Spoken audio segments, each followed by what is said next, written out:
Supreme court judge వ్యాఖ్యలను కూడా కల్తీ చేస్తూ బుద్ధి గడ్డి తిన్న బులుగు మీడియా ద్వారా తెగించేశారు. బాబాయ్ వివేక హత్య కేసులో గొంతు నొక్కడానికి గ్యాగ్ ఆర్డర్ తెచ్చుకున్న చరిత్ర జగన్ రెడ్డిది. ఇప్పుడు తిరుమల లడ్డూ విషయంలో తను చేసిన తప్పులు బయటపడుతుంటే ప్రజల నోళ్లు మూయించడానికి తన మిత్రుడు సుబ్రహ్మణ్య స్వామిని అడ్డం పెట్టుకుని సుప్రీంకోర్టు మెట్లెక్కాడు. కానీ అక్కడ సీన్ రివర్స్ అయింది. తాజాగా ఆయన అనుచరుడి ద్వారా వెళ్లినా మళ్లీ కోర్టు మొట్టికాయలు వేసింది. పరువు పోయిన జగన్ రెడ్డి గారికి అవేమీ కొత్త కాదు. ఎన్ని చివాట్లు తిన్నా మళ్లీ అదే పందా అనుసరించడం ఆయనకే చెల్లింది. కానీ వైకాపా ఫేక్ రోతలకు తగ్గట్లుగా కొన్ని బులుగు మీడియాలు కూడా విషయం తెలుసుకోకుండా వాస్తవాలను వక్రీకరించి రాశాయి. తిరుమల లడ్డూ వ్యవహారంలో సుప్రీంకోర్టు ఇచ్చిన తీర్పుపై ఇప్పుడు ఆంధ్రప్రదేశ్ లో సరికొత్త డ్రామా నడుస్తోంది. వీడియోలో జడ్జి గారు స్పష్టంగా మీ పిటిషన్ మేము విచారించలేము, డిస్మిస్డ్ అని చెప్పి సాగనంపితే నీలి మీడియా మేధావులు మాత్రం దానికి సొంతంగా స్క్రిప్ట్ రాసుకుని పండగ చేసుకుంటున్నారు. రాజ్యాంగంలోని 32వ అధికరణం కింద దాఖలు చేసిన ఈ పిటిషన్ కేవలం ఒక క్రిమినల్ కేసులో నిందితుల తరపున డిఫెన్స్ ను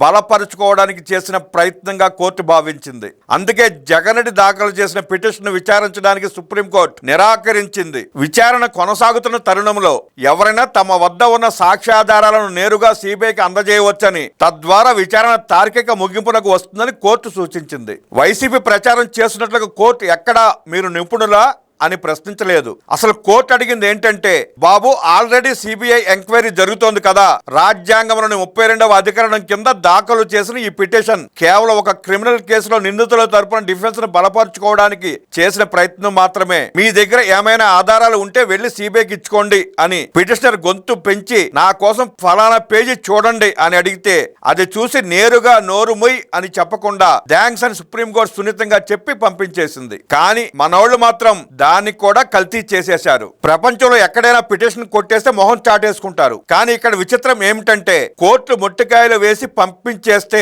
చూశారా కోర్టు మా గురించి ఎంత గొప్పగా మాట్లాడిందో అని డప్పాలు కొట్టుకుంటున్నారు. ఇది ఎలా ఉందంటే, పరీక్షలో ఫెయిల్ అయిన విద్యార్థి మేడం నన్ను క్లాస్ నుంచి బయటికి పంపారు కాబట్టి నాకు చదువు బాగా వచ్చని మేడం నమ్మకం అని ఇంట్లో చెప్పుకున్నట్టు ఉంది.